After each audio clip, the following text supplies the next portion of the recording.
بسم اللہ الرحمن الرحیم اللہ کے نام سے جو رحمان اور رحیم ہے۔ وَلَقَدْ يَسَّرْنَا الْقُرْآنَ لِلذِّكْرِ فَهَلْ مِن مُدَّكِرٍ، ہم نے اس قرآن کو نصیحت کے لیے آسان ذریعہ بنا دیا ہے، پھر کیا ہے کوئی نصیحت قبول کرنے والا؟ اعوذ باللہ من الشیطان الرجیم، بسم اللہ الرحمن الرحیم، وَكَذَلِكَ أَنزَلْنَاهُ آيَاتٍ بَيِّنَاتٍ وَأَنَّ اللَّهَ يَهْدِي مَن يُرِيدُ إِنَّ الَّذِينَ آمَنُوا وَالَّذِينَ هَادُوا وَالصَّابِئِينَ والنصارى والمجوس والذين أشركوا إن الله يفصل بينهم يوم القيامة إن الله على كل شيء شهيد۔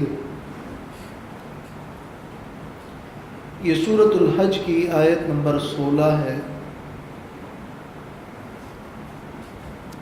اس آیت مبارکہ میں اللہ تبارک و تعالی نے فرمایا کہ جس طرح اللہ نے ماقبل کی آیات میں تمہارے سامنے مثال سے واضح کیا ہے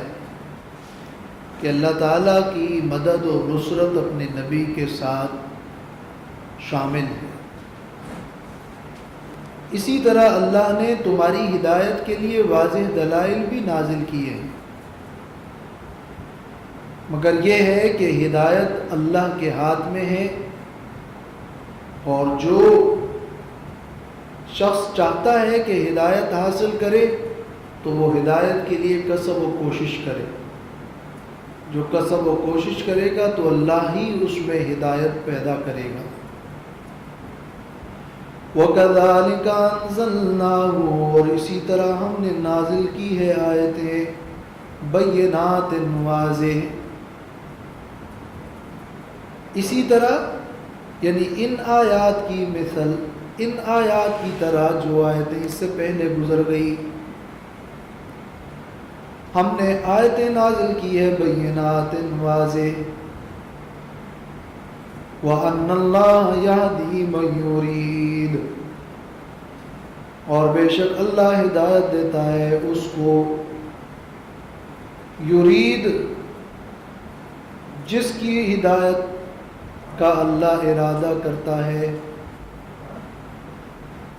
اللہ ہدایت دیتا ہے اس کو جس کو چاہتا ہے،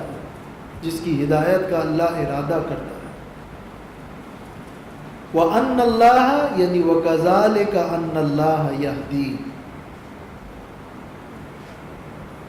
اسی طرح ان ماقبل کی آیات کی طرح ہم نے آیات بینات کو اتارا ہے، اور انہی آیات بینات کی طرح یہ بات بھی ہے کہ بے شک اللہ جس کو چاہتا ہے ہدایت دیتا ہے۔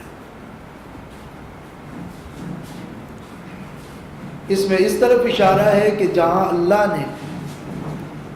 لوگوں کی ہدایت کے لیے قرآن مجید کی آیات نازل فرمائی ہے،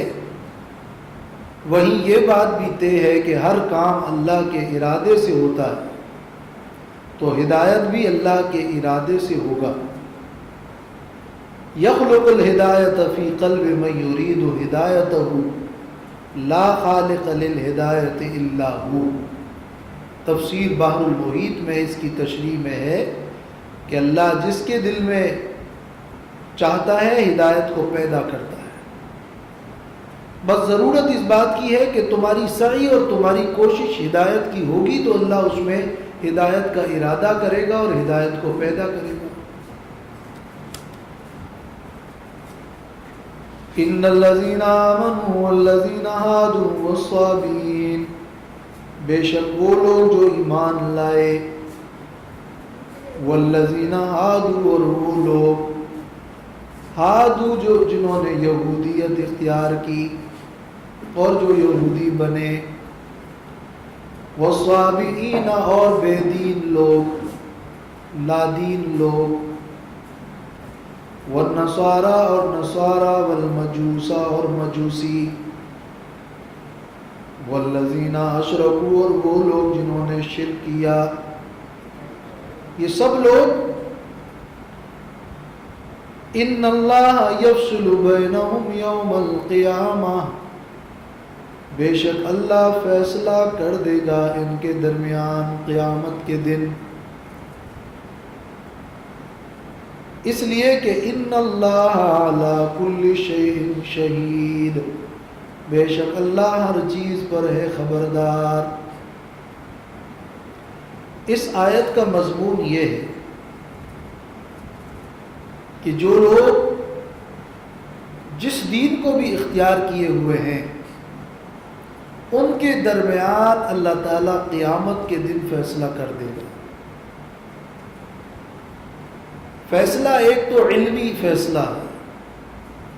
علمی فیصلہ تو یہ ہے کہ ایمان والے حق پر ہیں اور یہود اور نصارہ اور صابئین اور مجوس باطل پر ہیں، یہ بات قرآن مجید نے صاف کر دی ہے۔ لیکن یہاں اللہ قیامت کے دن جو فیصلہ کرے گا وہ فیصلہ عملی فیصلہ ہے۔ عملی فیصلہ یہ ہے کہ جو باطل پر ہیں ان کو جہنم بھیج دیا جائے اور جو حق پر ہیں انہیں جنت بھیج دیا جائے۔ تو جنت اور جہنم کا جو فیصلہ ہے، جو عملی طور پر فیصلہ ہے، جو جزا کا فیصلہ ہے، وہ فیصلہ قیامت کے دن ہوگا۔ یفصل بینہم کا ایک دوسرا معنی یہ ہے کہ اللہ فیصلہ کر دے گا، معنی یہ یفصل، اللہ ان کے حالات اور ان کے مقامات میں جدائی پیدا کرے گا۔ یہ سارے لوگ ایک ہی کیٹیگری کے لوگ نہیں ہیں، جو مومنین ہیں ان کا حال دوسرا ہوگا، جو مومنین ہیں ان کے مقامات دوسرے ہوں گے، اور ان باقی باطل پرستوں کے بھی درجات میں الگ الگ مقامات اور حالات ہوں گے۔ تو یفصل کے یہ دو معنی ہیں۔ اس آیت کا ماقبل کے مضمون سے کیا ربط اور تعلق ہے؟ اس سے پہلے کی آیت میں فرمایا کہ اللہ جس کو چاہتا ہے ہدایت دیتا ہے، اور اس آیت میں فرمایا کہ ہدایت یافتہ ہو یا جن کو ہدایت نہیں ملی ان سب کے درمیان قیامت کے دن فیصلہ ہوگا۔ تو یہدی من یرید کے ساتھ تعلق ہے۔ ہدایت کے لیے تو اللہ نے آیات بینات کو اتارا ہے، اور ہدایت اللہ کے ارادے پر ہے۔ پس فیصلہ عملی طور پر پھر قیامت میں ہوگا کہ کون ہدایت پر ہے اور کون ہدایت پر نہیں۔ تو یہ ماقبل سے اس کا ربط یہ ہے۔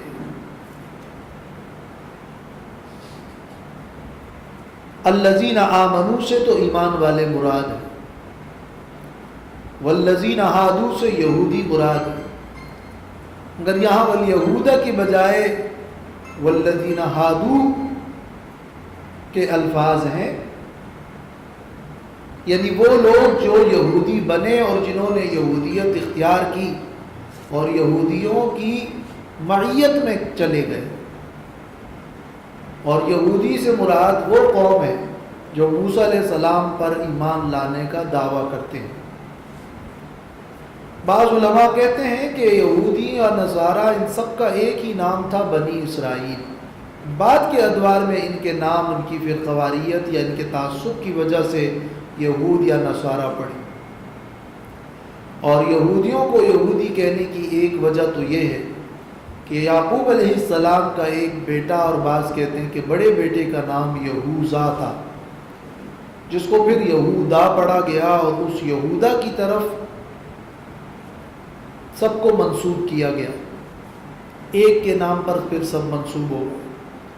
اور دوسری وجہ اس کی یہ ذکر کی گئی ہے کہ چونکہ یہ وہ قوم ہے کہ جب انہوں نے بچڑے کی عبادت کی اور اس کے بعد توبہ کی، انا ہدنا الیک،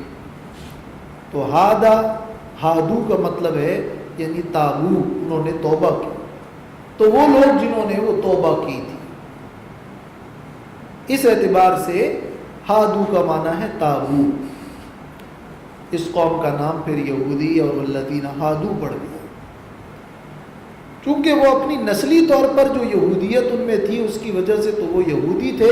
لیکن جو لوگ ان کے ساتھی بن کر ان کے حکم میں ہو گئے، اس لیے تعبیر یہاں ہے والذین ہادو، وہ جنہوں نے یہودیت اختیار کی. والصابئین، یہ جو صابئین کا لفظ ہے یہ صبا یصبع کا مطلب ہوتا ہے خرجہ، نکلنا، اور صبا یصبو کا معنی ہوتا ہے مائل ہونا. تو صابئین کا عربی لغت میں ایک معنی یہ ہوگا کہ نکلنے والے، اور دوسرا معنی ہوگا مائل ہونے والے، یعنی من خرج عن دین الی دین آخر، وہ لوگ جو ایک دین سے نکل کر دوسرے دین میں چلے گئے، وہ لوگ جو ایک دین سے دوسرے دین کی طرف مائل ہو گئے. لفظی معنی میں تو اس کا یہ معنی ہے. یہ صابئین کون لوگ تھے؟ تو اس کے بارے میں تفسیروں میں کئی اقوال ہیں، اور ان کے بارے میں بہت زیادہ اقوال آپ کو تفسیروں میں ملیں گی کہ یہ کواکب پرست تھے، یا یہ یحییٰ علیہ السلام کو ماننے والے تھے، یا یہ نوح علیہ السلام کے ماننے والے تھے، ان میں توحید تھا یا نہیں تھا، یہ کتابی تھے. طرح طرح کی باتیں آپ کو تفسیروں میں ملیں گی. اصل بات یہ ہے، علامہ آلوسی نے روح المعانی میں لکھا ہے کہ یہ وہ قوم ہے جنہوں نے اپنے مذہب کی بنیاد تعصب روحانیین پہ رکھا. انہوں نے اپنے مذہب میں ایک روحانی قوت کو تو مانا، مگر جب پھر انہیں کچھ ملا نہیں تو انہوں نے تقسیم ہو گئے، مختلف خیالات کے لوگ پیدا ہوئے. اس قوت کو ماننے کے بعد کچھ نے تو ستارہ پرستی اور سیارہ پرستی شروع کر دی، اور کچھ نے بت پرستی شروع کر دی، اور کچھ دوسری روحانی باتوں کو ماننے لگے. پھر چونکہ ان کا دین کوئی ایسا منضبط نہیں تھا تو طرح طرح کے خیالات ان میں پیدا ہوئے. پھر کتابیوں میں سے بھی کچھ لوگ ادھر چلے گئے. تو اس لیے ابن کثیر نے نقل کیا ہے کہ فرقۃ من النصارى، یہ نصارہ میں، یا فرقۃ من اہل الکتاب تفاسیر میں ہے، یہ نصارہ میں سے یا اہل کتاب میں سے ایک گروہ ہے. کچھ کہتے ہیں کہ یہ ستارہ پرست ہیں، کچھ کہتے ہیں یہ بت پرست ہیں. اصل میں یہ تھے ہی ایسے لوگ کہ ان کا کوئی خاص مذہب اور کوئی خاص دین نہیں تھا، اور یہ نبی صلی اللہ علیہ وسلم کے دور میں عراق میں آباد تھے، اور یحییٰ علیہ السلام کو مانتے تھے اور ان کے امتی ہونے کی اپنی نسبت کرتے تھے. اور کچھ کہتے ہیں، کچھ ان میں ایسے بھی تھے جو زبور پڑھتے تھے، اور کچھ ملائکہ کو مانتے تھے جو مافوق الفطرت قوت کو مانتے تھے، تو وہ سمجھتے تھے کہ وہ ملائکہ ہے. گویا وہ بت پرست تھے تو بھی اوپر ایک ملائکہ کی قوت مانتے تھے، وہ ستارہ پرست تھے تو اوپر ایک قوت مانتے تھے، مگر ان کے خیالات تھے منتشر، اور یہ ایک خاص قسم کا گروہ تھا. یہی وجہ ہے کہ نبی صلی اللہ علیہ وسلم کے بارے میں بھی عرب کے لوگوں نے یہ فتویٰ لگایا کہ وہ صابی ہو گئے ہیں. اور صابی کا مطلب صبا یصبع، یعنی خرجہ، وہ اپنے دین سے نکل چکے ہیں، گویا کہ وہ بے دین ہو گئے اور اپنے دین کو چھوڑ دیا ہے. اس قسم کی باتیں وہ کرتے تھے. یہ گویا ان کی زبان میں ایک غلط تصور بھی تھا. گویا کہ یہ خاص منتشر قسم کے خیالات کے لوگوں کا نام تھا صابئین، اور وہ عراق میں آباد تھے. اور کچھ ان میں وہ تھے جو یحییٰ علیہ السلام کی امت کی نسبت سے مشہور ہوئے، اور تاریخ میں دونوں قسم کے لوگ مشہور ہوئے ہیں. مراد یہاں ہم ترجمے میں اس لیے کہیں گے کہ صابئین کا مطلب ہے یعنی بے دین لوگ، لادین لوگ، یا اس وقت تمہارے ذہن میں کسی قسم کے بھی خاص غلط خیالات رکھنے والے لوگ، صابئین۔ اور قرآن میں یہ لفظ 3 مقامات پہ ذکر ہے، سورہ بقرہ میں بھی ہے اور یہاں بھی ہے اور سورہ مائدہ میں بھی ہے۔ والنصارى، اور نصارہ، نصارہ وہ لوگ ہیں جو عیسیٰ علیہ السلام پر ایمان لانے کا دعویٰ کرتے ہیں، اور ان کو نصارہ کہنے کی ایک وجہ تو یہ ہے کہ جس بستی میں وہ آباد تھے وہ ناصرہ یا نصران بستی تھی اور اس کی جمع نصارہ ہے، یا پھر چونکہ وہ یہ لفظ تناصر اور مدد اور معاونت سے ہیں اور وہ ایک دوسرے کے ساتھ معاونت کرتے تھے، یا جو عیسیٰ علیہ السلام نے ان سے کہا تھا کہ من انصاری اللہ، اللہ کے لیے میری مدد کون کرے گا، تو اس نسبت سے ان کا نام نصارہ پڑ گیا۔ والمجوسہ، اور مجوسی، یہ وہ ایران کے وہ لوگ ہیں کہ جو نجوم پرست، یہ آگ کی یا سورج کی پرستش کرتے تھے، اور پھر بعد میں زردشت کا جو فرقہ بنا جو 2 خداؤں اور خالق خیر اور خالق شر کو الگ الگ مانتا ہے، جو یزدان اور اہرمن کو ماننے والے ہیں، وہ مجوس ہیں۔ مجوس کا لفظ ذرا زردشت کے لفظ سے تھوڑا زیادہ عام ہے، بعد میں ان میں زردشت اور زرتشت، اصل تو تشت ہی ہے لیکن زردشت سے پھر وہ منسوب ہو کر مشہور ہوئے۔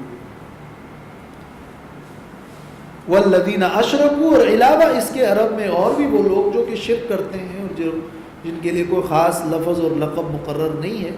ورنہ تو یہ مجوسی اور نصارہ اور یہ یہودی بھی تو شرک کرنے والے لوگ تھے، مگر ان کے لیے مستقل اصطلاح موجود تھی تو ان کا مستقل اصطلاح سے نام لیا گیا۔ تو ان سب کے بارے میں فرمایا کہ قیامت کے دن اللہ ان کے درمیان فیصلہ فرمائے گا۔ یہ جو ان اللہ یفصل ہے، یہ ان الذین آمنوا، یہ اس ان کے لیے یہ خبر ہے، اور یہاں اس خبر پر جو ہے انا تاکید کے لیے داخل ہوا ہے۔ اور بعض اہل علم نے یہ بھی کہا ہے کہ یہ جملے میں حذف ہے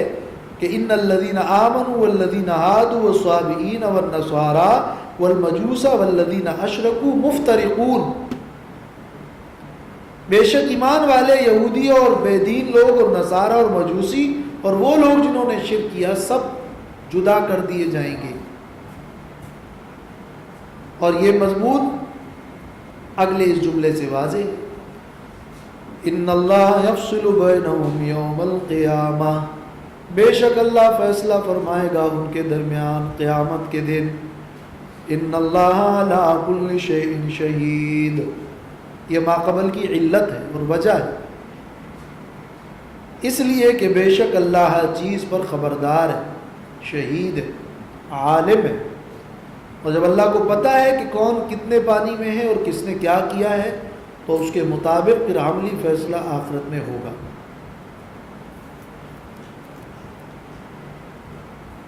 أَلَمْ تَرَ أَنَّ اللَّهَ يَسْجُدُ لَهُ مَنْ فِي السَّمَاوَاتِ وَمَنْ فِي الْأَرْضِ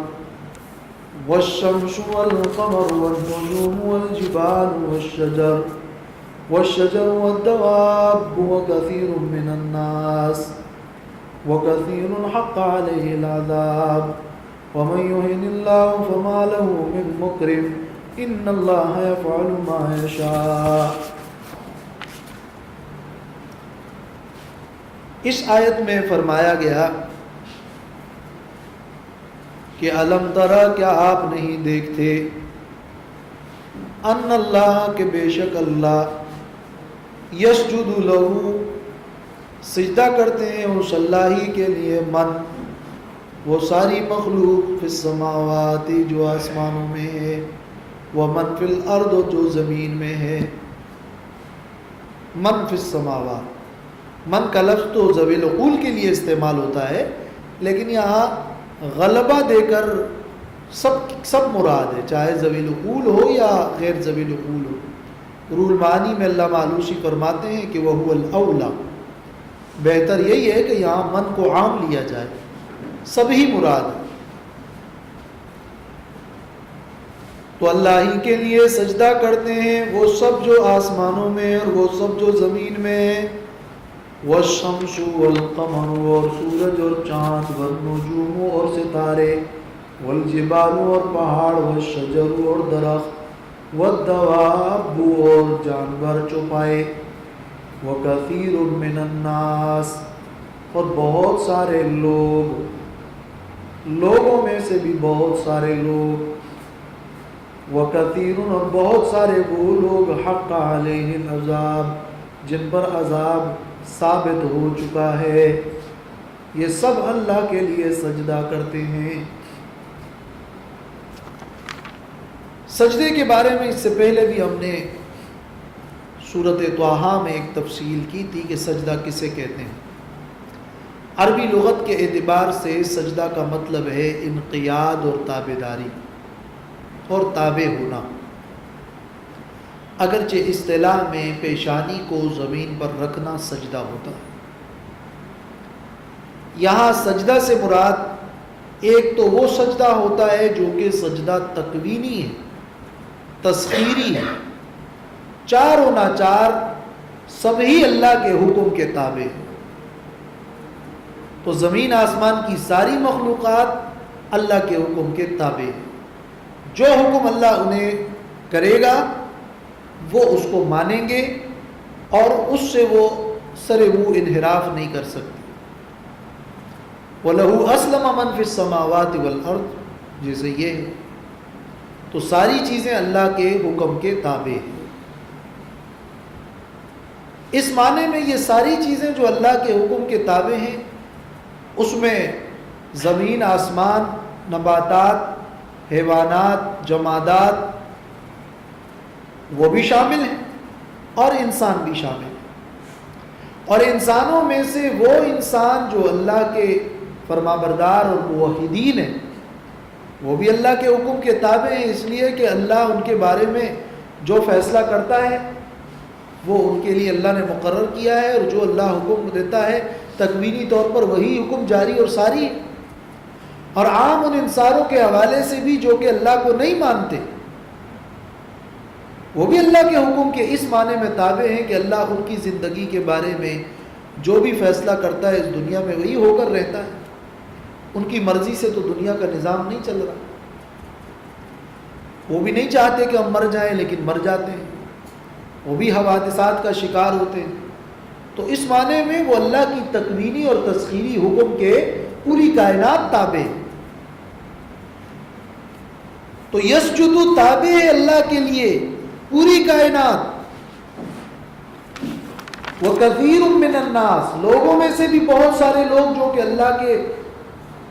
فرمانبردار لوگ ہیں اور موحدین ہیں، وہ بھی اللہ کے لیے سجدہ کرتے ہیں، اس معنی میں کہ وہ اللہ کے حکم کے تابع ہیں۔ اور وَكَثِيرٌ حَقَّ عَلَيْهِ الْعَذَابُ، اور وہ لوگ بھی اللہ کے حکم کے تابع ہیں جن پر عذاب کا فیصلہ ہو چکا ہے۔ یعنی جو شریعت اور جو حکم شریعت اللہ نے ان کے لیے مقرر کی ہے، اس کو نہ ماننے کی وجہ سے تو وہ اللہ کے عذاب کے مستحق ہوئے، لیکن ان کی زندگیوں کے تکوینی فیصلے میں وہ چاروں ناچار اللہ کے حکم کے تابع۔ تو یہ کثیر حق علیہ العذاب اس معنی کے اعتبار سے ما قبل پر ہی عطف ہے، اور یسجدو کے ساتھ وہ بھی ہے کہ یہ سب اللہ کے حکم کے تابع ہیں۔ اور اگر یہ معنی کیا جائے کہ زمین و آسمان کی تابعداری تو اس اعتبار سے ہے کہ وہ اللہ کے حکم کے تابع ہے اور ان کے لیے تو کوئی شریعت نہیں ہے، اور لوگ موحدین اور مسلمان اللہ کے حکم کے تابع ہیں اس اعتبار سے کہ اللہ نے ان کے لیے جو شریعت مقرر کی ہے وہ اس پر چل رہے ہیں، تو ان کا سجدہ دوسرا ہے اور کائنات کا سجدہ دوسرا ہے۔ اور جو کافر ہیں، جو اللہ کے حکم کو نہیں مانتے، ان کا سجدہ وہ شرعی طور پر تو اللہ کے حکم کے تابع نہیں ہے، یہ تو ان کا سجدہ نہیں ہے، مگر تکوینی طور پر ان کا سجدہ ہے۔ یہ سجدے کے معانی میں ان سب کے اگر فرق کیا جائے، اس فرق کی وجہ سے بعض مفسرین نے وَكَثِيرٌ مِّنَ النَّاسِ میں وَيَسْجُدُ كَثِيرٌ مِّنَ النَّاسِ الگ سے یسجدو کا لفظ نکالا ہے، یعنی ان دوسری کائنات کا سجدہ تکوینی اور ہے اور ان موحدین کا سجدہ اور ہے۔ اور رہ گئی بات وَكَثِيرٌ حَقَّ عَلَيْهِ الْعَذَابُ، تو یہ الگ سے مستقل جملہ ہے، اور اس کا مطلب ہے کہ اور بہت سارے لوگ وہ ہیں کہ جن پر تو عذاب کا فیصلہ ہو چکا ہے سجدہ نہ کرنے کی وجہ سے۔ تو وَكَثِيرٌ حَقَّ عَلَيْهِ الْعَذَابُ، سجدہ نہ کرنے کی وجہ سے، لِتَرْكِ السَّجْدَةِ، سجدہ نہ کرنے کی، تو یہ پھر الگ سے وَكَثِيرٌ حَقَّ عَلَيْهِ الْعَذَابُ ایک مستقل جملہ ہوگا۔ اور وَكَثِيرٌ مِّنَ النَّاسِ، لوگوں کا سجدہ شرعی سجدہ الگ ہے، اور کائنات کا سجدہ چاروں ناچار وہ الگ ہے۔ تو وَكَثِيرٌ حَقَّ عَلَيْهِ الْعَذَابُ یہ ایک مستقل جملہ ہوگا، اور جملے کا عطف جملے پر بھی ہو سکتا ہے، یعنی یہ یسجدو کے تحت عطف نہیں ہوگا بلکہ اس پورے یسجدو کے جملے پر عطف ہوگا، تو یہ پھر عطف الجملہ علی الجملہ ہے۔ جیسے آگے وَمَن يُهِنِ اللَّهُ بھی ایک جملہ ہے لیکن وہاں بھی عطف آ رہا ہے، تو اس قول کے مطابق وہ الگ سے جملہ ہے۔ اور ان دونوں معانی کے اندر باعتبار معنی کے کوئی اختلاف نہیں ہے، یہ قرآن کے اس طرز کلام کی جامعیت ہے کہ اس کے اندر یہ معنی بھی داخل و شامل ہے کہ ساری چیزیں اللہ کے حکم کے تابع ہیں، یہ معنی بھی شامل ہے کہ شرعی طور پر کچھ لوگ اللہ کے احکام کے تابع ہیں اور کائنات کی باقی چیزیں تکوینی طور پر تسخیری طور پر اللہ کے حکم کے تابع ہیں۔ اور رہ گئی بات وَكَثِيرٌ حَقَّ عَلَيْهِ الْعَذَابُ، تو اس کے دو معنی بن سکتے ہیں، ایک معنی یہ کہ تکوینی طور پر اپنی زندگی کے ایک حصے میں وہ تابع ہیں، اور ایک معنی یہ کہ ایک بڑا حصہ وہ ہیں کہ جب انہوں نے اس سجدہ تشریعی کو نہیں اپنایا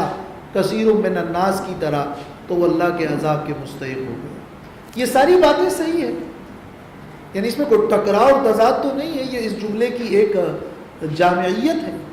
اس کو آپ سمجھ لیں کہ یہ ایجاز اور بلاغت ہے۔